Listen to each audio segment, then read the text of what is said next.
Hello and welcome to the Tuesday show. It is Tuesday, August 12th. Thanks to everybody who joined the Monday night hangout. I host 2 a week at 8 p.m. East. Great to see you there, and you are invited to Farm Jam, an in-person gathering of stand-up community members and subscribers, listeners who have been part of our amazing growing group for years or new. Either way, we're happy to have you at Kevin Richmond's farm in central New York, right near where I grew up. I'm sure my parents will join us. It's going to be a fun time, and I'm really looking forward to meeting some of you for the first time and seeing others of you again. Really can't wait to be with you there, and if you want more information, you can click on the link that's in every day's email for subscribers from now until then. I've got the great Jeff Jarvis joining me. We had a great conversation yesterday, covered a lot of ground, and if you want to jump to it, skip news and clips, you can do that. The conversation begins at about 26 minutes into today's show.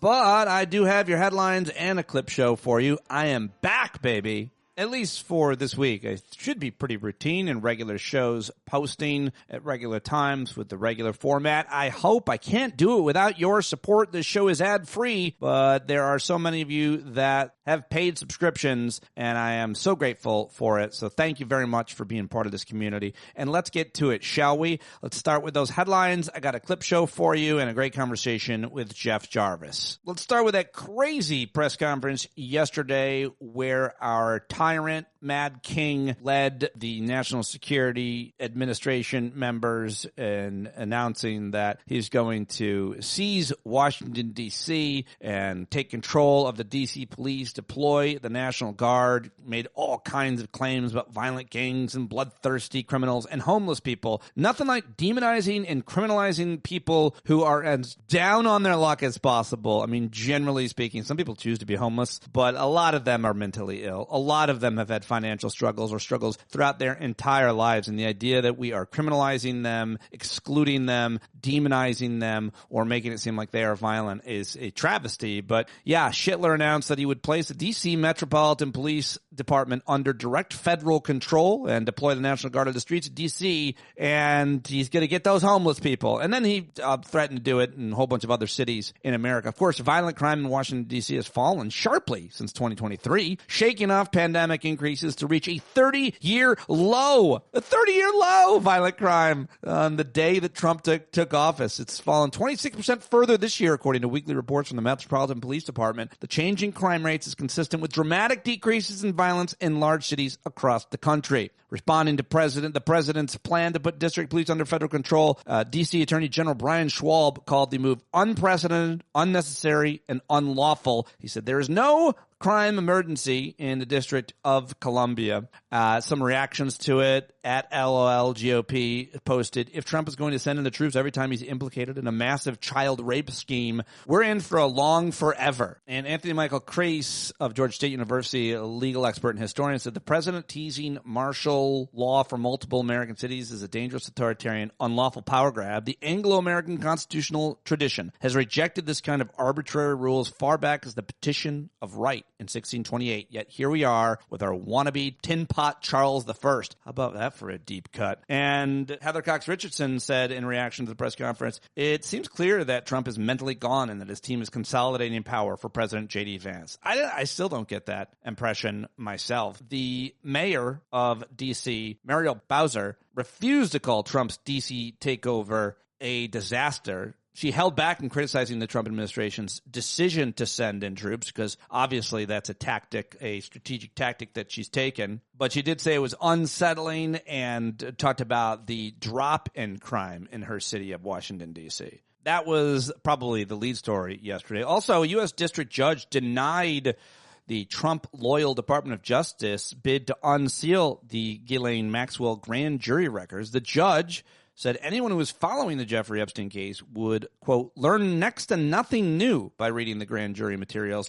So there are still developments on that each and every day. It depends on whether or not you or mainstream media journalists decide to follow them and report on them. Terrible explosion at a steel plant in Pennsylvania. 2 dead, 10 are injured. And that story is developing, but that is crazy what happened there. It sounds horrific. And you know that if that had happened under a Democratic administration, it would have immediately been made political. An Israeli strike near a hospital in Gaza City Sunday night killed 5 Al Jazeera journalists. Pretty horrific. The Israeli military said it targeted one of the men killed, accusing him of being a Hamas fighter, posing as a reporter. He and Al Jazeera have denied the allegation, of course. In a related story, Australia is set to recognize a Palestinian state, leaving the U.S. increasingly isolated among key allies. Australian Prime Minister Anthony Albanese said Monday that his country will recognize a Palestinian state in September, joining a growing list of Western allies as international condemnation and anger builds over Israel's actions in Gaza. On Monday, New Zealand's Foreign Minister Winston Peters, which is a hilarious New Zealand name, said his country is also considering recognizing a Palestinian state. Would make a decision at a cabinet meeting in September. So those are huge developments, something that I never thought we would see, Western countries recognizing a Palestinian state. Did you hear about the man who opened fire at the Center for Disease Control in Georgia? A Georgia man opened fire at the CDC headquarters, shooting dozens of rounds into the sprawling complex and killing a police officer. He'd blamed the COVID-19 vaccine for making him depressed and suicidal, according to a law enforcement official. And it's really tragic. I'm not hearing nearly as much as you would think about it, especially since a police officer was killed. Maybe because those people who just love the police more than anything also hate vaccines. I don't know. Famed NASA astronaut Jim Lovell has died. He commanded the harrowing Apollo 13 mission that was forced to abandon a lunar landing attempt in 1970. He was 97 years old, and the cause of death not immediately clear, but interesting to learn about Jim Lovell's life if you didn't know about it. The governor of Wisconsin, Tony Evers, he's a Democrat, he vetoed a bill Friday that would require voters with felony convictions to pay all outstanding legal fees before their right to vote is restored. A requirement that voting rights advocates slammed as a discriminatory poll tax. Because, yeah, of course, you know what's paying the toll? The time that they did. They should get their right to vote back when they're done doing their time. I don't even think it should be taken from them. But, maybe that's because I'm way out here on the left and progressive utopia land. The Supreme Court formally has been asked to overturn same-sex marriage ruling. I don't think we can let this one happen. I hope it doesn't happen. But it's been made official, the request to the Supreme Court. And so we'll follow that one very, very closely. Of course, I thought it was interesting, it should be mentioned, that the Supreme Court is looking at this because of the former county clerk whose name is Kim Davis. Do anybody remember her? She served as a county clerk in a county in Kentucky until 2018. She appealed to the Supreme Court late last month, challenging lower federal court rulings that meant she was on the hook for $100,000 in damage, $260,000 in attorney's fees in a legal battle with one of the couples whose marriage she declined to certify. And yesterday, someone looked into her life a little bit, which I thought was interesting because of her own marriages. But she's been married herself 4 times to 3 husbands. She has 2 daughters from her first marriage and twins, a son and another daughter. Her third husband is the biological father of the twins, the children being conceived while she was still married to her first husband. Her case based on religious objection to gay marriage is the one, though, that is potentially going to overturn marriage equality. Okay. 4 men married this woman also? A lot of women online were making jokes like, really? Here I am single wondering what in the world? All right. So, I shouldn't be laughing. It's terrible, but it's worth mentioning her own dumb story. Also wanted to mention that apparently Harvard University nearing a deal with the White House in which it would spend $500 million in exchange for the restoration of its federal funding. So they're being extorted. Where does that money go is the question everybody wants to know. Ford Motors, which has struggled with electric vehicle sales because their cars aren't as good, said that it had developed new components that will allow the company to sell more affordable cars, including a $30,000 pickup. That's interesting. Paramount struck a 7-year, $7.7 billion deal to stream UFC fights, which is, I don't know, it's getting rid of pay-per-view, I guess. And AOL, which is apparently still a company, America Online, I had no idea, announced that its dial-up internet service would be discontinued next month. I didn't know AOL was still a company, and I certainly didn't know that they still had dial-up service, but the company said the service synonymous with the early days of the internet will be discontinued on September 30th. Say it ain't so, AOL. I probably still have some of their CDs, DVDs lying around somewhere in a box. Those are the headlines I've got for you today. Now on to the clip show. Time for the clip show. All right, here's Heather Cox Richardson, the academic and historian, on her YouTube channel talking about how MAGA Republicans are very concerned about the 2026 election. Let's listen to a couple of minutes from Heather Cox Richardson. It's pretty clear that the MAGA Republicans are very concerned about the 2026 election.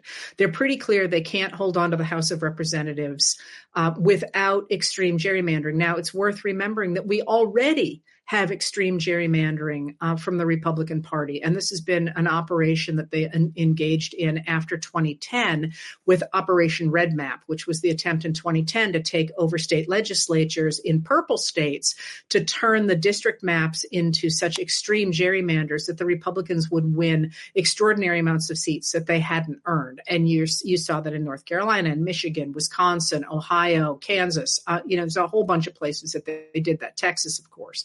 Although Texas was earlier than 2010 as well. It was 2003. But there is not even an argument to be made. It's true that without the gerrymandering we currently have in place, the Republicans would not have control of the House of Representatives right now. Even those advantages are not enough, it appears, for Trump and his cronies to feel comfortable about winning the House of Representatives in 2026. And a generic ballot right now, and that's generic. I don't have a lot of faith in generic ballots, to be honest, but a generic ballot has the Democrats up 8 points going into 2026. And generic is, it's you just say a Democratic candidate versus a Republican candidate. And that's why I don't really love those polls. But the point is that they're clearly nervous enough that now Trump is just announcing he can just change everything by having this new census. And it's really not going to happen.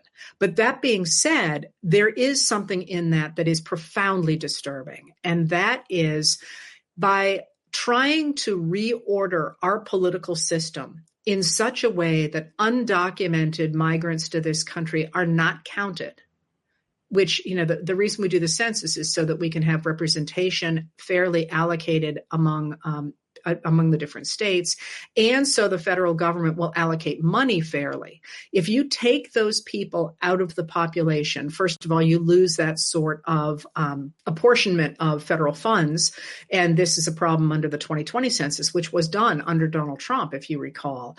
But there is something else that worries me a lot, and that is it certainly appears to me as if the people really running the White House are Stephen Miller, the deputy White House chief of staff, who's the one who is all over these immigration roundups, and Russell Vought, who is the director of the Office of Management and Budget, who's the one who's slashing everything that all the funding in America. And Russell Vought isn't part of this particular concern of mine, but Stephen Miller is. If you stop counting undocumented people, what happens? We've never done this before in the United States. We have always counted every person the way that the Constitution requires us to. If you stop doing that, it seems to me that it becomes a lot easier to erase that population.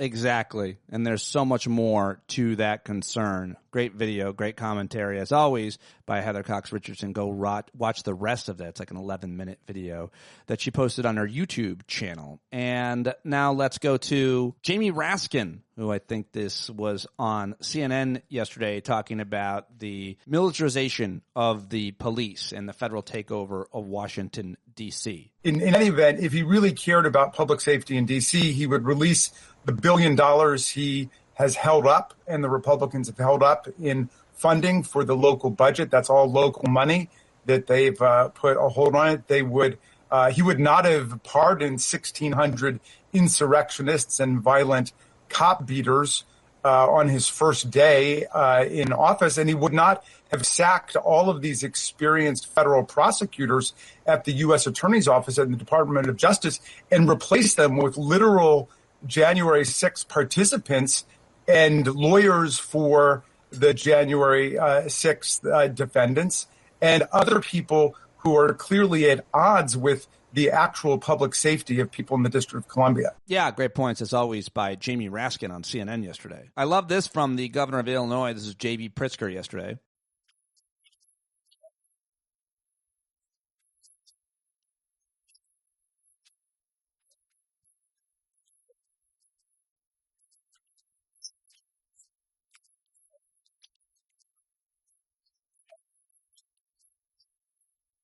I just love that he said, and by the way, he cheats at golf too.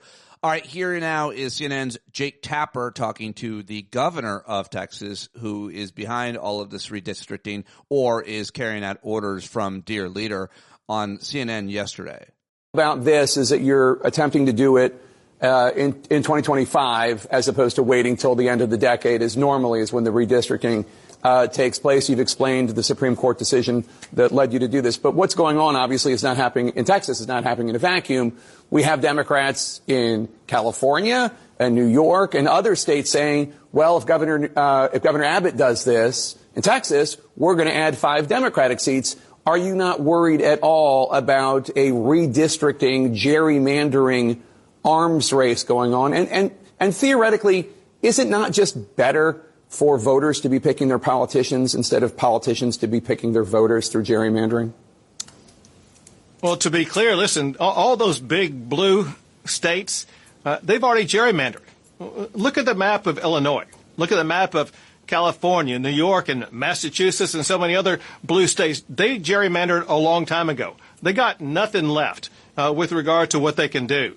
And know this, if California tries to gerrymander 5 more districts, listen, Texas has the ability to eliminate 10 Democrats in our state. We can play that game more than they can because they have fewer Republican districts in their states. Ah, boy. So we're in an arms race of redistricting and ending democracy state by state. This should go well. All right, speaking of things going well, here is former Superman actor, and I'm not sure if he's done anything since, Dean Cain. He went on TV on Piers Morgan's show with the Bulwark's Tim Miller, and I'm not sure it went very good for him, but you decide. If you show up at someone's, you said on Fox that you'd be that you would, if they sent you in, you'd be happy to jump out of a truck and go apprehend people. So if you show up at the door of someone's home as an ICE agent, which you're an ICE agent now, do you know what rights they have? I'm not an ICE agent yet.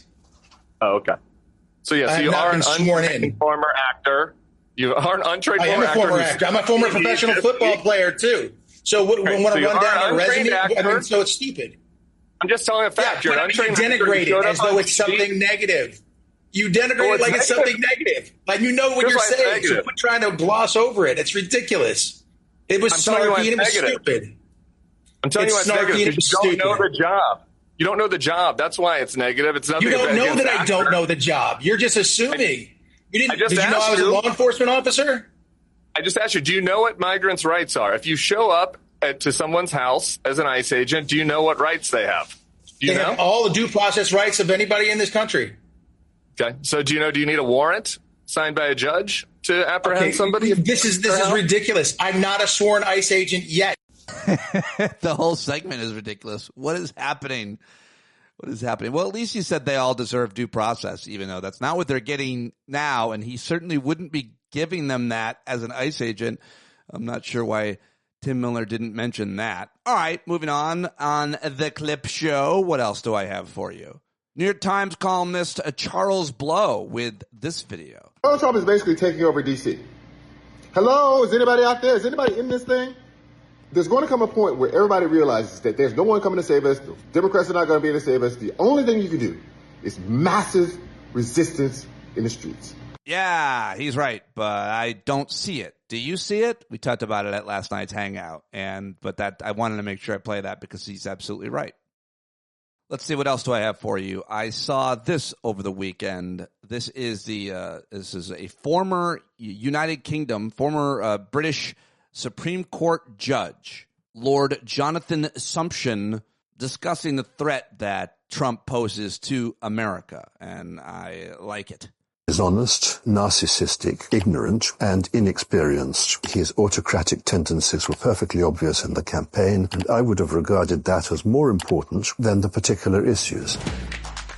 There are many factors which determine the choice of a president, and it seems to me that those who voted for Donald Trump were being rather selective in the factors that they regarded as important. To my mind, most of the things that a president will have to deal with in the course of the 4 years in power will not have been predictable at the time of his election, and a great deal of importance therefore attaches to what sort of person he is. If I was an American voter and I entirely agreed with all of Donald Trump's policies, I would still have voted against him because, as a personality, he is dishonest, narcissistic, ignorant, and inexperienced. He has a devastating capacity to immunize himself from any kind of advice. His autocratic tendencies were perfectly obvious in the campaign, and I would have regarded that as more important than the particular issues. And the reason why I would have taken that view is one which I referred to earlier. I think to sustain a democracy, you have to regard the democratic process as more important than winning on particular issues. Trump does not take that view, and I fear that many of the Americans who voted for him didn't take that view either. That is why their decision may well cause American democracy to fail.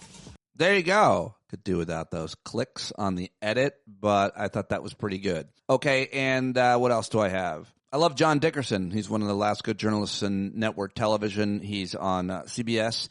And here he is with a reporter's notebook, kind of a little analysis or op-ed from John Dickerson. Century-old and little-known law known as the Rule of Five. Last May, Treasury Secretary Scott Bessent testified before Congress and was asked who pays tariffs. Did you remember the question? I'm not sure you did. Who pays tariffs? It's a very complicated question. Most economists think it's straightforward, and U.S. firms are the ones who pay the import tax to the American government. They either absorb the cost or pass it on to consumers. A Federal Reserve Bank of New York study of President Trump's first-term tariffs on China found they were, quote, almost completely passed through into U.S. domestic prices, and that the tariff revenue was a, quote, pure transfer from domestic consumers. The president says otherwise. We've taken in billions and billions of dollars in tariffs from China. This was false in 2019 in his first term when he said it, and it's false now. Countries don't pay tariffs. Foreign companies might reduce their export prices to maintain their U.S. market, but that's not paying tariffs, and it's not happening much. Such firms have absorbed only 14% of the recent tariff costs. That's according to a Goldman Sachs report that was out today. The rest of the cost falls on U.S. businesses and U.S. consumers. American businesses have paid 64% of the tariffs, and consumers have covered 22%. Goldman Sachs says the situation will worsen for consumers.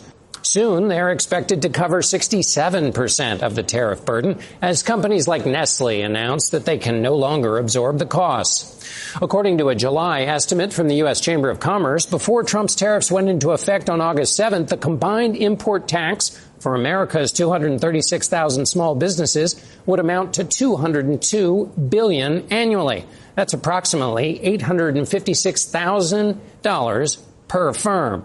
Small businesses with less financial cushion are more likely to pass those costs on to consumers. $2,400 a year per family, according to the Yale Budget Lab. Tariffs are bringing in record revenue. And as expected, the data shows Americans and American companies are paying it. Yeah, there you go. All right. John Dickerson, who, by the way, is very good, close personal friends with Stephen Colbert. I think they live near each other. They both work at CBS, and they're definitely good friends. And Colbert picks up where John Dickerson leaves off on tariffs. This is from the Friday episode of The Late Show, because I don't think he was on last night for some reason. Today is a significant day for our economy because it was just midnight last night, right? Midnight last night, Trump's latest round of tariffs took effect. So I hope you remembered to set your clocks back to more expensive. These tariffs are huge. The size of the hugeness, big. They raise They raise import taxes to the highest level since the Great Depression. Never a great sign to be compared to the worst thing ever. Safety standards here at the nuclear power plant are at the lowest level since Chernobyl. Let's turn this sucker on. Ooh, my veins itch. The tariffs, which remember, American citizens and companies pay, are different depending on the country we're importing the product from. Countries that negotiated with Trump, like the EU, face levies of like 10 to 15%. But if the president's mad at you, they can be much higher. For instance, Trump doubled tariffs on India to 50%, which will raise the price of items like gauze, bandages, and wadding. Yeah. Making the perfect time to introduce my new product, Steve's Wad. What's in them? What do you care? You're bleeding. It's a wad. Shove it in there. All right, a little bit from Colbert, and I think he might be off this week. I'm not sure. All right, now it's time to get to my guest. It's Jeff Jarvis time. Of course, if you want to watch this, you can go to youtube.com/standupwithpete. Go over there and subscribe right now for free. youtube.com/standupwithpete. I should be live with David Rothkopf today at 10 o'clock a.m., and you'll hear that on tomorrow's podcast. But if you want to get it fresh and hot and live and join the conversation in the chat, which is real fun, many of you have been doing that, check it out at youtube.com/standupwithpete. Of course, Jarvis has had an amazing career. He's a journalist. He is a professor of journalism now at Stony Brook. He's written several books, working on a new one at all times. And you can check him out at buzzmachine.com. Follow him on all the social media, including Threads and Blue Sky. Let him know that you heard him here. We love Jeff Jarvis, and it was great catching up with him. So let's do it right now with the legend, Jeff Jarvis. Are you under a water boiling? I just looked. 200,000 people in New Jersey are under a water boiling requirement. Well, all we have to do is put it outside and it'll boil, so that's fine. It's very hot. But your water is coming through the pipes okay? Yeah. Okay, good. And there's a lot to talk with you about, as always. What are you there's some new AI things. You're reading about AI. What do you want to – why am I not so into it? Why do I not want to devour everything? You're devouring everything, right? I'm devouring everything, but I'm on 2 AI podcasts, if you care. One's called AI Inside. The other one's called Intelligent Machines. And I'm doing other AI stuff, so I kind of have to. And I'm keeping up on the news every week. Yesterday, I spent a fun Sunday morning reading through the headlines of every new paper about AI in Archive, which is the preprint server for academics. There were 340 papers in a week on AI. And it's pretty amazing what's going on. Some of it amusing, some of it not. There's a few things going on where they're saying, well, we don't really need humans anymore to check what we're doing. We can train this on synthetic data. So forget you stinking people. We'll do without you. It's okay. That's a little freaky. There was a manifesto for cyber humanities. That's a nice thing to have. What else was in there? There was a neat taxonomy of hallucinations, all the ways in which AI lies. Of course, it doesn't really lie because it doesn't really know what the truth is, but that was amusing. What else was in there? On TikTok, one study found 1 video out of 4 now shows AI-generated content. Wow. You can't believe anything, including bunnies bouncing on a trampoline. Wasn't true. The cause of LLM sycophancy is that if you state an opinion, the LLM wants to agree with it. What's the LLM? Large language model. Got it. The chats, right? So they're so sycophantic. They always say, "Oh, Pete, you're just so right. You're just so brilliant." That's why people like this crap. And they found that it does more of that bootlicking if you state an opinion that it can then grab onto and agree with. And finally, there was a robot drone, a AI co-designed, developed, verified, a robot built by a robot. Wow. But all of this is the GPT-5 is out, the new OpenAI, and it's pretty roundly a disappointment in most quarters, and it really gives lie to them saying artificial general intelligence is right around the corner. No, BS. BS, it's not. There's no such thing. The goal should not be to supersede humanity. It's a tool, and they go overboard on their promises and overboard on the doom. But it's fascinating. My ex-wife and daughter were talking about how their AI chatbot is their best friend. What do they mean? Well, so interestingly, when ChatGPT 5 came out, they turned off ChatGPT 4, and people in Reddit were going batshit because they lost a friend. Huh. What it means, I think, this can go a little psycho, and the New York Times had a story that I really didn't like, trying to say that a perfectly sane man was made insane by AI. Nothing's that simple. No, wrong. But it is a little freaky that people are using AI for companionship and even therapy. And, on the one hand, I guess I kind of get it. You got a dog, you got a cat, you talk to the dog doesn't answer back. Now the dog answers back. As a pet, I guess I could kind of understand it, but as a friend or as a therapist, I don't know.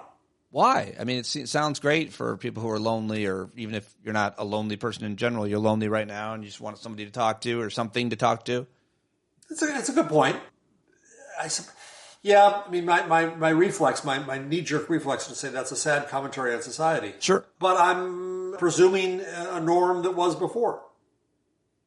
That people are a lot more lonely. The loneliness epidemic has become really something. Have you not paid attention to that? Do you not? Yeah, I think it's a bit overblown. But then I'm antisocial, so. Especially for men. It's even worse for men. But you can do amazing things with AI now. So I did an experiment where I read a lot of AI links every week, and I put them all in a spreadsheet for the 2 podcasts. And I told GPT-5, I said, turn this into a newsletter for me. Ooh. Read all the stories, turn everything into a link, and boom, boom, boom, boom, boom. There it was. Oh, wow. And it was pretty okay. I stupidly have an idea for a movie. I won't go into it. And I had never written dialogue. I wouldn't know what I'm doing. Probably will never do it. It was just a weekend fantasy. But I put in the idea, and I said, what would it take to do a treatment? And it formatted it. If I had enough details, it could guide me in the process. So there's fun stuff to be had here. It's good. It's just not. It ain't human intelligence. Never going to be. Never going to be. Never going to be. Sure of it. Sure of it. Absolutely. Well, because there's no definition of that. There's no definition of intelligence or human intelligence or super intelligence, as they like to say. It is an amazing tool that can help do things like find breast cancer earlier and do protein folding. And I just dealt with a guy in Montclair State today, Joe Abditas, who's helping local news sites use AI, and it can do wonderful, amazing things for them. It can create their newsletters and stuff like that. It's a great tool. It's a wonderful tool. It's just been overblown by these AI boys. And the AI boys, as we talked about in the show in the past, are scary. Oh, definitely they are. You're talking about the Peter Thiels of the world, and not to mention, obviously, Elon Musk and several others that have tremendous influence now in the federal government through J.D. Vance and pretty much anybody they want, apparently. Yep. Yeah. Thiel is the puppet master behind the scenes there. Yeah. Huh. I just started it. I just downloaded ChatGPT. I'm way behind everybody, I think. And the first question I asked it is, because I'm 49 going on 50, I said, some kind of question about what health issues or health maintenance should I be doing, 50-year-old man, and so it's pretty interesting and matched up with a lot of the things that my physician friends are telling me as well. So my point being there, it's really helping people diagnose things with health issues and just simply like maintenance, gathering and all of the best research maybe. I don't know if it's the best research. I don't know if it's right, but. Well, so I tested something last week. I just came back from my cardiologist and the medication I take now for my AFib and my dicky ticker, as a British friend called it. I may have to go off of it because it's doing something it shouldn't do. So it was concerning, and I'm going to see the doctor next month. And so I went to Google's Gemini Pro 2.5, and I asked it what's going on with this. And it came back with excellent explanations that calmed down my wife and me about it. Then I went to ChatGPT 5. I put the same question in, and it told me in no uncertain terms to immediately stop the medication. No, Dr. Chat, no, it's not your role to do that. And that's dangerous. Wow. What's the difference between these different AI models or bots? That's the interesting thing, Pete, is that they're under the hood, there's all kinds of differences. But basically, they're just leapfrogging each other. There's nothing that really stands out that makes any of these models that much different from the next a month hence, because they'll copy each other. And I don't think the interesting thing is going to be these big models themselves. I think it's going to be what people do with them, the applications they create with them. And I'm glad to see that in Switzerland, there's an open source model that's going to be publicly owned. That is to say, no corporation will own it, and it will be all of its data will be transparent. And I think we need that kind of open source competition in this area. Now, Meta puts out its model, Llama, open source, or open availability, I should say. ChatGPT or OpenAI just released some of its stuff open.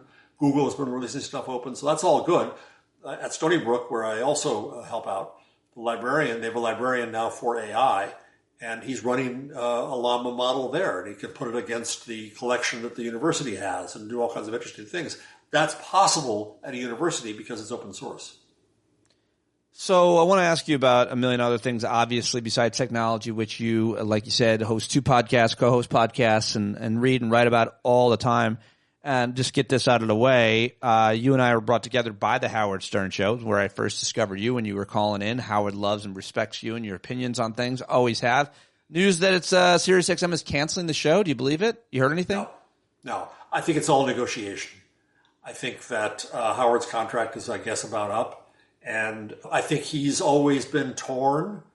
He wants to go and whatever his hobby is now, painting. It's not chess anymore. It's not painting. It's now guitar. So he wants to go and do that. He can live his very nice life with his very nice wife and all their cats. But then he's torn always and wants to keep going, wants to be the king of all media. So we saw this before.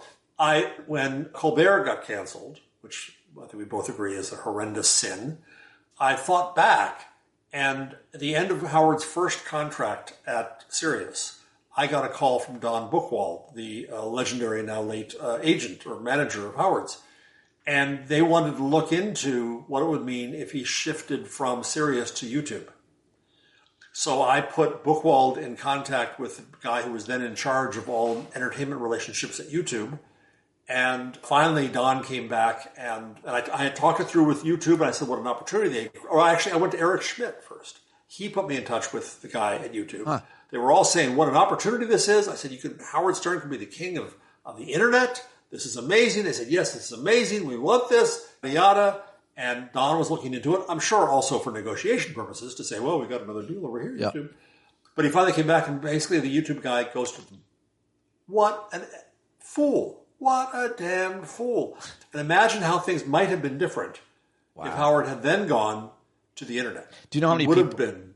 How many? I can think of 2 huge names that Scott Greenstein, who's the president of SiriusXM, didn't even take an interest in directly from me. Had he hired them at the time, things would have been a lot different. Well, one was, I should say, Sam Harris. Sam Harris has millions of subscribers everywhere. And they're like, who's he? Not interested. And then when I got let go in 2019, I went first to Joe Rogan's show, and it was clear as to why Joe had me on, because he kind of wanted to shit on SiriusXM. And what he said on that show is that SiriusXM wanted him to join them, but they didn't make an offer. They said, no, you get the platform. He said they didn't offer him money. They just thought that their platform would be the best place for him. Wow. Yeah, he said it on that first 15 minutes of my conversation with him. So they all, make a lot of bad decisions on talent, plenty. So I'm researching a next book that I hope to write about the end of mass. And I've been researching the beginnings of mass. And it's fascinating to me. I'm going down rabbit holes about the invention of the triode vacuum tube and the amplifier, and I'm nerding out like crazy. But one of the fascinating things to me is that there was no inevitability to these technologies. The telephone at some point was seen as a means to broadcast rather than one-to-one. There was a time in New Jersey when there was a service called, I can't remember the exact name of it, but there were 3,000 to 5,000 people who subscribed to a daily service to have news, and in the early 1900s, to have news and other entertaining piped into an earpiece in their home all day long. They could pick it up anytime and listen. It was a show, right? It was broadcast. On the other hand, the technologies that made broadcast, radio and the amplifier, were not at all seen as first for broadcast. They were seen as a way to do wireless phone calls. So people had a reverse of it. They thought that the phone was broadcasting, and broadcasting radio was telephony and telegraphy. And so it's not set in motion what these media had to become. Interestingly, it was the U.S. Navy that pushed, sorry, I'm nerding out here, but the U.S. Navy is the one that pushed the creation of RCA, Radio Corporation of America, as a patent trust, because they wanted to control the airwaves. And so it was the military-industrial complex that made broadcasting. And the internet. Yeah, eventually. What do you make of the Colbert cancellation and where it's gotten? It's gone exactly as I thought it would. Stephen, every night, hitting harder and harder, more and more people watching him do that as a result. The Streisand effect is in effect. Don't look over here. We're canceling that. Well, now we're all watching Colbert, and he's doing what everybody who knows him knew he would do, hit back as hard as he can until maybe the contract is up in May. The merger has gone through. We don't talk nearly enough about how shitty these mergers are for everybody, consolidating media over and over and over. What are your thoughts at this point on that news about Colbert? Also, the South Park guys hitting really hard. They're under the same merger. What do you think? Well, South Park is making more money for them than Colbert, so they're tolerating that. I wonder if they're going to find an excuse to drop Colbert before May. They'll have to pay him off for the rest of the time. Yeah. And the reason I went back and looked at my Howard Stern history was because I want Colbert, rather than him going to Sirius or to Netflix or a place like that. No, Colbert's big enough; he could make it on his own on the internet, and that's what I wish he would do. And the rest of late, what do you think? Is the rest of late night doomed, as they're saying, Pete? I think so. Yeah, I think so. One of the things I just think is interesting is that the monologue. I still like watching those monologues. I love that there's these great writers that work on them, but. I mean, you can get all those jokes. Like if something happens, like looking at today's news, Trump's press conference about D.C., all the jokes that are made about any event get made all day, all the way up till 11:30, and then they're not as fresh. And it's just the idea that you wait till 11:30 to watch something or watch it the next day. That alone, I feel like can't continue because relevancy and rapidity of how quickly you react to an event is what gets the most attention. And anybody can be funny, and there's a lot of funny, smart people that are just on the internet with accounts. So I'm just not sure how important those shows are anymore based on the fact that there's millions of funny, smart people reacting to things all day long, every day. So as a comic, I'm curious, what did you think of Taylor Tomlinson's decision to drop her post-Stephen show on CBS just to go back to stand-up comedy? I didn't reveal that it was her decision. I didn't know it was her decision to do that. I'm told it was. Huh. In fact, what I read recently was that was the first nail in the coffin of Colbert, of them giving up on late night. And that's all a bit of BS because what they were doing was trying to please Trump. And there's no reason, if they were stuck with the contract till May, there was no reason they'd do this now except to please Trump and the new owners. I don't know. She was young. She's young and super talented and innovative. I'm not sure why she would want to give up such a huge platform or why anybody would want to other than, and I don't know what she said, but other than somehow they're not enjoying themselves. It's too much work. A lot of comedians do comedy because it's a very easy life. You only have to work at night for a little while. You have to do a lot more these days by cutting and editing clips and promoting yourself to even get put on stage than you used to, but it's still not that hard of a gig, but I'm not sure. I don't know what to make of it because I don't know what she said. Yeah. If it was up to her, why? What did you have a reaction to it? Well, I think she's really, really talented. Yeah. Oh yeah. And she's made for TikTok and Facebook. Yeah. The quick clips and her interaction with the audience is always fresh and always different. Yep. You're not getting the same jokes all the time. Yeah, I can see it. I don't know if I'd want to travel like that, but she's young and I'm not. Lots more to talk with you about, more important issues that I wanted to get your take on and so on, obviously. I just read that, I don't know if I believe this or buy it, but there's like polling out that says that the Epstein scandal has not hurt Donald Trump at all. That's hard to believe. I'll believe anything these days about this guy getting away with stuff, but we've been talking about this now in its new-ish phase for about a month. I feel like. And I don't know if it's hurt him or even if that matters. That was our question first. Total dud. CNN Harry Enton reveals Epstein's story didn't hurt Trump at all. Do you believe it? No. Absolutely not. I think what's happening is our big old media that I scream and yell about every time I'm on with you is choosing to be bored with it. It's choosing to move on, and it's not keeping it front and center. The Times had a headline today about the deal, so-called, for NVIDIA to give the government 15% of its exports to China is unheard of, period. Unheard of by Republican, air quotes. It is fascism. It is the merger of industry and government. And the Times headline on the top of its page today started, in an unusual move, comma, Jesus. They're soft pedaling everything, including pedophilia.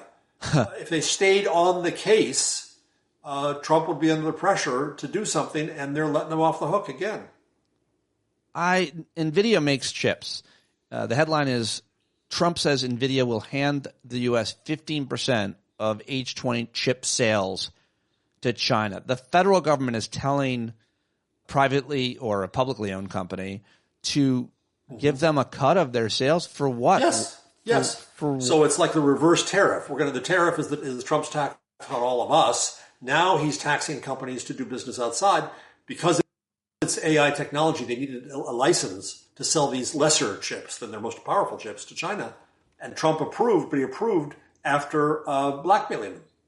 Wow. So NVIDIA and AMD now have to pay 15% of that business. And where is this money going? Where is the Columbia money going? I've seen no coverage, virtually no coverage. I think I've seen one headline about what's happening to this money. And what is it enabling? It's enabling tax cuts for his buddies. I mean, it's fungible, I suppose. It was you said, where's the Columbia money going? You mean these, whatever, $200 million from Columbia University? Columbia University, yep. $50 million from Brown, and on and on and on. Yeah, that's a good question. Where does the revenue go? Where does the money go? It's a very important question. And once again, it's a tax. It's a tax on institutions, the way that the tariffs are a tax on consumers. Wow, I did not know that NVIDIA story, but that is straight up fascism. Like, I guess I didn't. It is. I didn't really. Mussolini's definition of fascism was the merger of government and industry. I guess I always think of fascism as like the government is telling private industry what to do, and they're kind of ordering them and working for them. But I just didn't think of the kind of obvious, and I'm not a student enough of history perhaps, or maybe it's new, tactic of, unsurprisingly, mafia tactic of extortion. You know, it'd be a shame if your chip company couldn't sell their chips anymore, so give us 15%. 15%. Jesus. Yeah. I don't know what the profit margin was on it. I'm sure it's higher, but still. And the NVIDIA, let me just look at NVIDIA stock. The market is the other thing that's amazing me, because the economy wants to be just steaming along. And so they keep on ignoring these things that are happening. And NVIDIA stock is down 0.5% today. No big.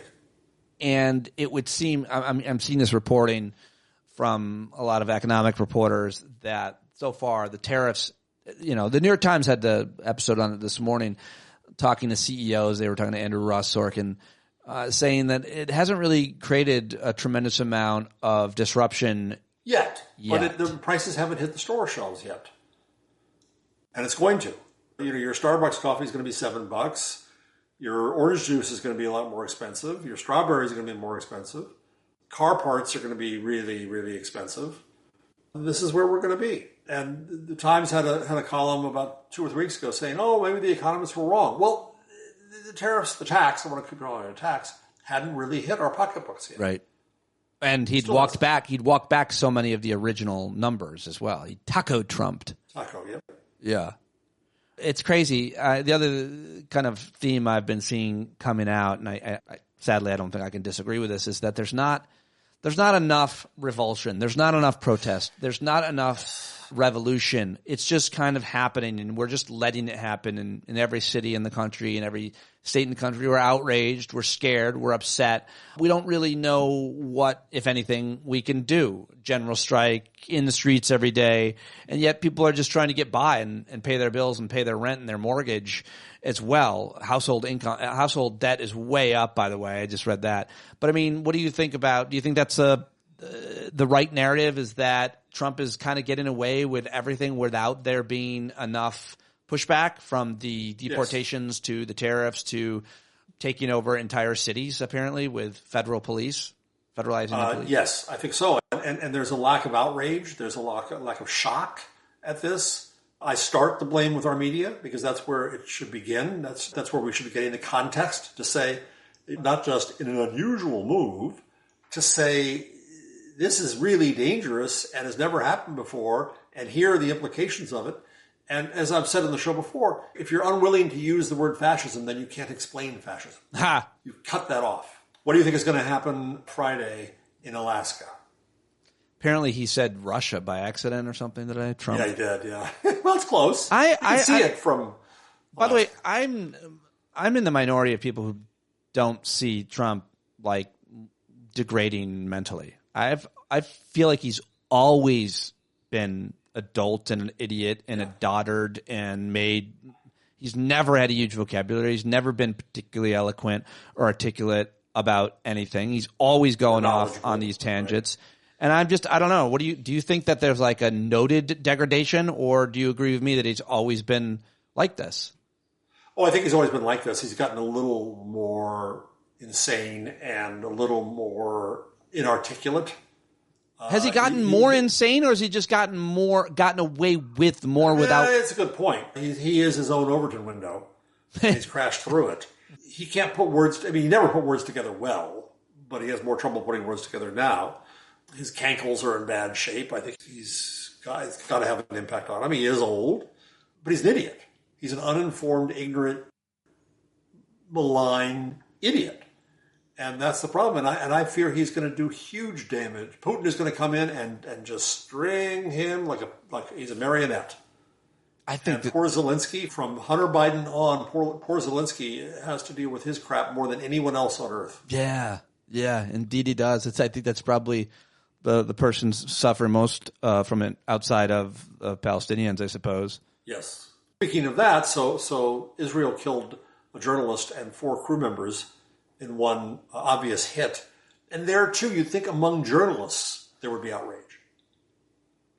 It took a while. The Times finally played it on its homepage. It took a while. The Guardian played it up high. But generally it was, okay, another death in Gaza, okay.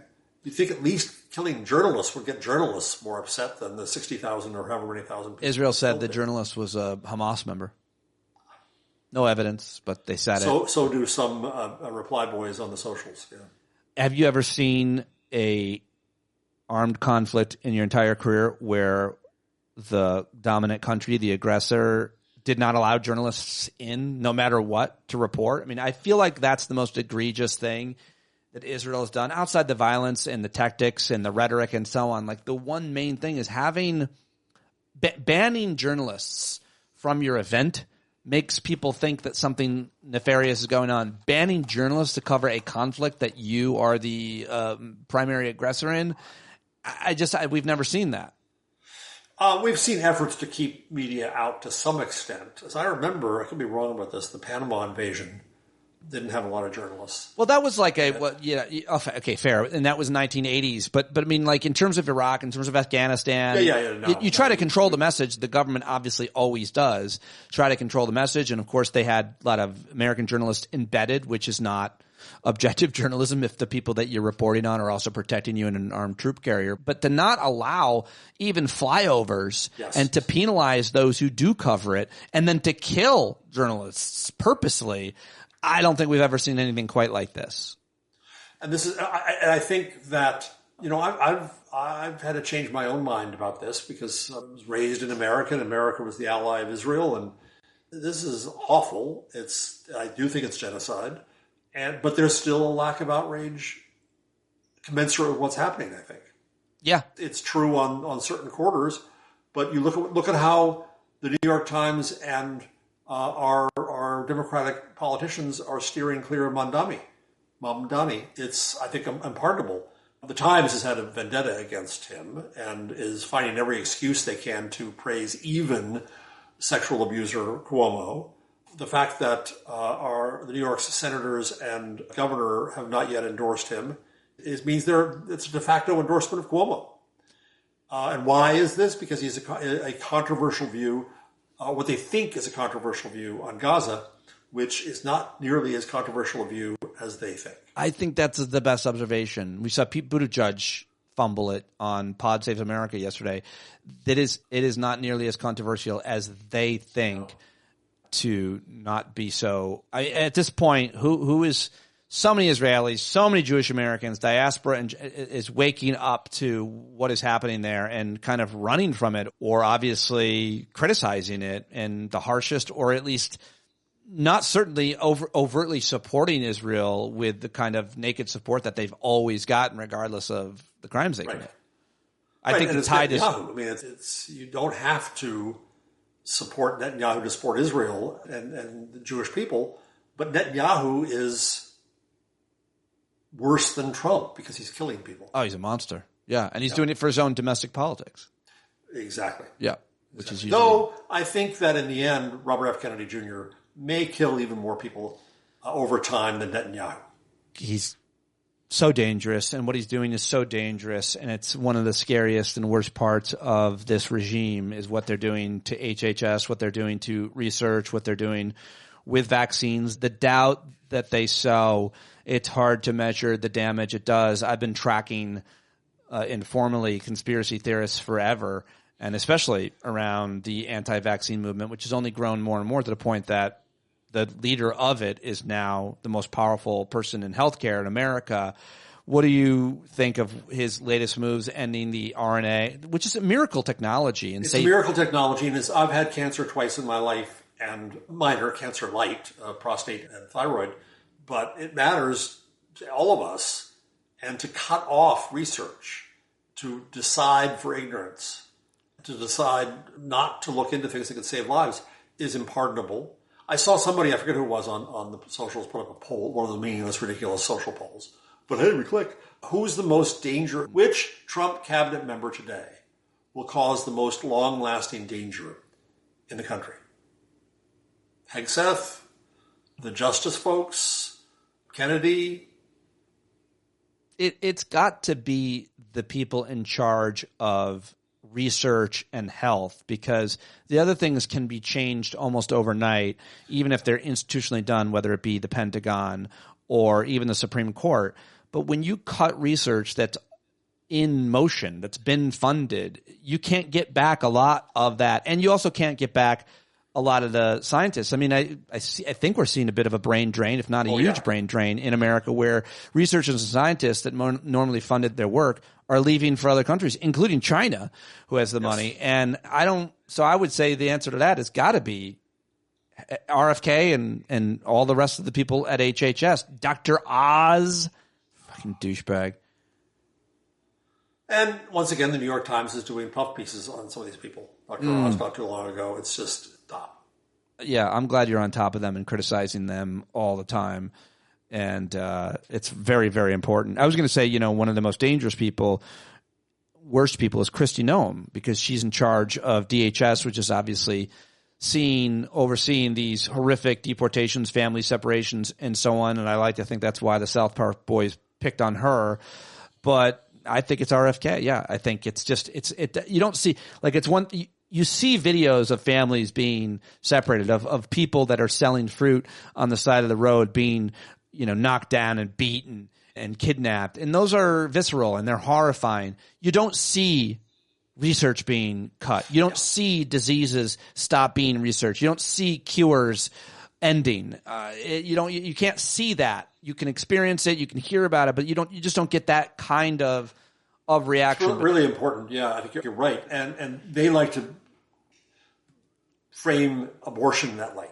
You're cutting off some part of the future. Well, when you're killing people in the future because you could have cured them, you could have treated them, and you didn't, you're committing the same sin. The IVF lie, how about that? Or broken promise? He said it was going to cover it for everybody, but then they're not going to do that. I wonder if that... And there's no outrage about that we can hear. Yeah, apparently not.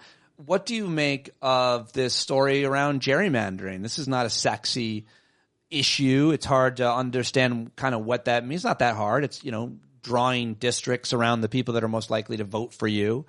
It creates a tremendous, I think, problem in your local town and state versus state. And obviously it's going to affect elections. But Heather Cox Richardson up with a video today saying that this is how they steal the 2026 election. Not that anybody else didn't see that's why they're doing this. And of course, Trump has basically called Texas up and say, can you find me a few votes, right? It's extortion. It's fascism. It's illegal. You only do this based on the census, which takes place every 10 years. He wants to do a new census where undocumented people aren't counted, which would lead to fewer seats for Democrats for sure, and fewer resources for everybody for sure. It would make those cities really struggle. What do you make of the gerrymandering story and where it's going? It's time to fight fire with fire. Yeah, and I think that we finally have California talking about that. Hochul is saying I can't do anything till 28. I think that's BS. I'm mad as hell at Governor Murphy in my state that we haven't seen him stand up. Pritzker has been standing up, and I don't know what that means in terms of redistricting. We've got to fight fire with fire. And the Democrat, this is the time to step up. If they don't, the high dissatisfaction with the Democratic Party, this is the reason, because they're not fighting. That's I didn't know about that about Hochul. I thought she was ready to go. To change. No, there's a kind of organization, a commission of some sort that deals with this, and she thinks she can't change it in time. But then 2028 is too late. Coming back to New York and Mamdani, who you mentioned, what do you make of every time I'm talking to somebody, or I've been asked to do a few guest spots lately, they always ask me about that because I'm a big lefty, and I'm always surprised by people's concern about him and his ideas, most of which couldn't be implemented no matter what. But I mean, this guy's great. He's really likable. He's really smart. He's really passionate. And he's got some unique ideas that would potentially level the playing field at least a little bit in terms of the wealth disparities and income disparities that New York, cost of living that New Yorkers and that other cities mayors could follow, the lead on. The guy seems like a natural leader. What's the big deal? I couldn't agree more. Yes, he's young. Yes, he's inexperienced, but he has good ideas and he brings together the populace. And this is exactly what the Democrats need. And by them trying to stay arm's length from him, they're hurting themselves terribly. And I'm all in favor of him. I live in Jersey, so I can't vote for him. But I think, because even if he were half as good as he is, he's 10 times better than the people he's opposed to. Adams is awful. Cuomo is awful. Forget about the Republican. They're all terrible. Mamdani is smart and principled, and people are excited by him. And what's the matter with trying for free buses? This is just absolutely ridiculous, and it's bigotry. No doubt. It's anti-Islamic, and it's bigotry. Yeah.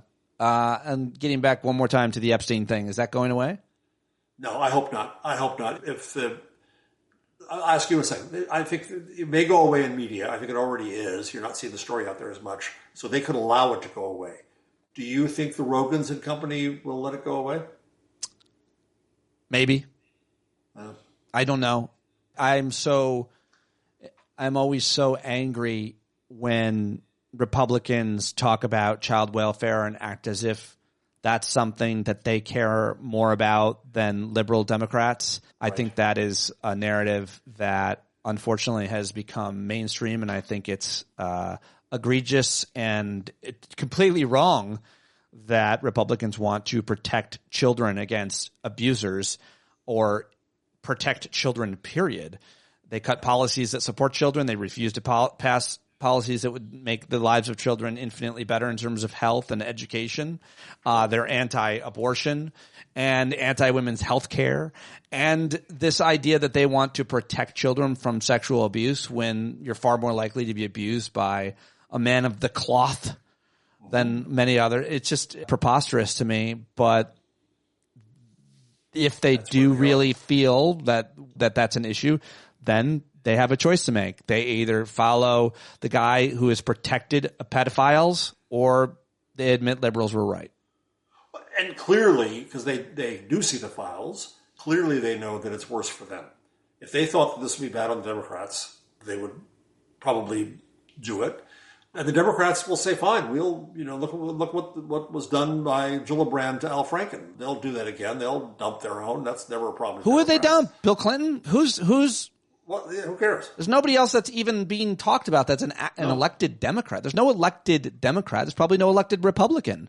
But Donald Trump is implicated all over the place. The dude was, it's such a weird thing, Jeff. I think about this a lot, and I really do wish I could talk to more MAGA people sometimes just to ask them, like, he was best friends with Jeff Epstein, like, for a long time. Does that not bother you? He's also all this other evidence of him being such a creep. Like, does that not? And, I know they'll say no, but it is interesting to question. Like, this dude was his best friend. It's such a weird disconnect that they can't seem to make. No judgment left. None. No judgment left. But I don't even understand. The interesting thing about this is that I don't understand their self-interest here, because they're not getting anything out of it. They're getting taxed. They're losing their jobs. The economy is going to be in the toilet, but yet the draw of a cult beats all. Well, the economy being in a toilet is the one thing that will change everything, in my opinion. I think so. And because it's going to hurt us all, but yes. Yeah, COVID hurt us all, and it's the only reason Trump didn't get reelected. And I think that people who don't pay any attention to politics and are completely apathetic, seeing the cost of gas and food and everything else go up, they blame the person in office, generally speaking. So, I think that's inevitable, and sadly, I think that some of us are hoping for it, because it's the only way potentially out of this, if there is a way out of this. If there is. Tell me something I don't know, or give me a piece of good news. Oh, God. I don't think I have any. I made notes here. No. Okay, here's one. AI again. I'm seeing a lot, and I saw a paper about this, a lot, that marketers are going to start marketing to agents rather than humans. What does that mean? It means you're going to be able to ask Perplexity or ChatGPT or Google Gemini, go find me the best microphone and buy it for me. And so what that means is microphone makers are going to redo their marketing to appeal to the agent you send off to do that.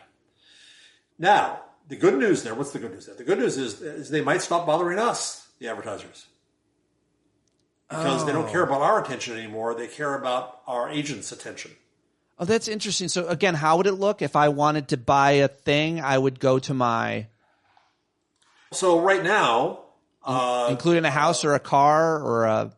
Yeah, you're going to at some point want to test drive the car. But if you want to get a flight, or you want to get a hotel, or you want to buy a clock, then you can go and tell your agent, go find me the best clock, and it will go through and it will look at all the reviews and all the prices, and it will do a chart. On AI Inside, one of my podcasts, Jason Howell, the co-host, went off and had one of the models. Perplexity has a new browser. So it's a browser with an agent in it. It replaces the browsers you have, and it is aware of what you have on your screen. So Jason had 3 tabs open with cameras on them. And then he had other tabs too. And he told Perplexity, compare the 3 cameras that are open in my browser. And it knew which 3 tabs to go to. It went and looked up data about all 3 cameras. It came back. It gave him a chart comparing all their features, and it made a recommendation. The only step missing is for it to go ahead and have your credit card and buy the camera. So in that case, if you are Nikon, you're going to want to appeal to Perplexity.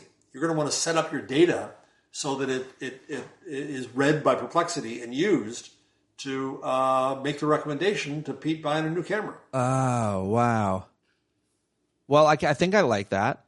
Yeah, I think I do too. I'm in the market for a scale for my body weight. I've never owned one. When you get to a certain peak, you get to a certain age, you don't want to know. Take it from me. I think it'll motivate me. It did me for a while. I don't think I'm not going to get on it every day like some of you psychos, but I'll get on it once a week. And that'll be my thing. I got fairly obsessive about it, and obsessive about air quotes running. You couldn't call what I did running, but I'll be charitable myself. I was doing 5-6 miles a day. I'm 6'4". I got down to 156 pounds. Wow. People thought I had cancer. Well, I did, but people thought I really had cancer. And now when my knees and hips went out, then now I'm up to 205. Well, that's not that bad, but the running... Yeah, you got it. Yeah, well, that's what I'm doing. Careful of your joints, man. Careful. Yeah, I go in my meditation, which I do most days, most mornings. I do a thing. I go through my joints, and I just say be friends to your joints. Yeah, I just be grateful for them. And then knees, how you doing today? Yeah, basically. I love you, knees. Yeah, knees. I need your knees. That's what I do. I have names for them. Take your phone. All right. What do you name your knee? They're Mike and Ted. Two guys, two male names. I don't know. I just made that up. So I gotta come up with something better than that. Giovanni and Giuseppe, they're Sicilian.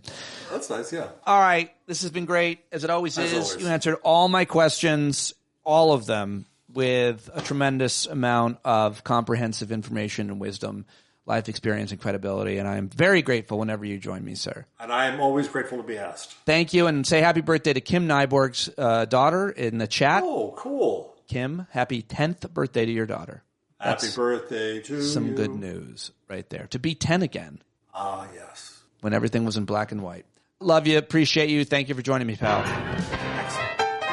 All right, there he goes, Jeff Jarvis. And here I go on to the next. I hope to see you at 10 a.m. at the live conversation with David Rothkopf. Should be. That's the schedule, at least. Hope you appreciated and learned something, took something away from today's show. I cannot do it without your support. Patreon.com/Pete Dominic is the place to go. And I will talk to you tomorrow. Take care of yourself. Take care of your mental hygiene. Make sure you read, write, meditate, and be with friends. Not lonely. Don't get stuck in a depressive or shame spiral. I'm talking to myself. And I will see you on the next episode of Stand Up or sometime before. Maybe on the Discord platform. Go answer the daily question on Discord. I love that. Megan is posting. Great community. So many amazing people in there. And go check that out right now. All right. Bye-bye. Take care. John Carroll. Boy, you better stand up. Stand up. Well, there's a whole lot more of us who know us right. They'll keep right on ignoring us if we keep things right. You got to open up the window to let in some light. You got to stand up. That's right. You got to rise up. You got to stand up. You got to stare the devil straight in the eye. We got to let him know it's his turn to go. Off of your butt, down off of your fence, even if it ain't a very friendly audience, well, they'll begin to listen when you start making sense and you stand up, stand up. No need to point your rifle to defend your town, just stand up, stand up. You know they can't deny you what you're laying down, boy, you better stand up, stand up. Show your face of every color, yellow, black, red, and brown. She's the place where every lost child will finally be found. There's only one thing to do before we stand our ground, and that's stand up, stand up. Well, the founding fathers saw a land for all. They had to stand up, they had to stand up. They had a keen imagination for a crystal ball, drawing all the plans of stand up. But all they had to go on was the time they were in, with other causes for laws, and since they weren't even sin, they knew that change was gonna come before the change could begin. They had to stand up. All right, they had to stand up. We got to stand up. We got to look the devil square in the eye. We gotta let him know it's his time to go and make it clear when all we hear is a lie.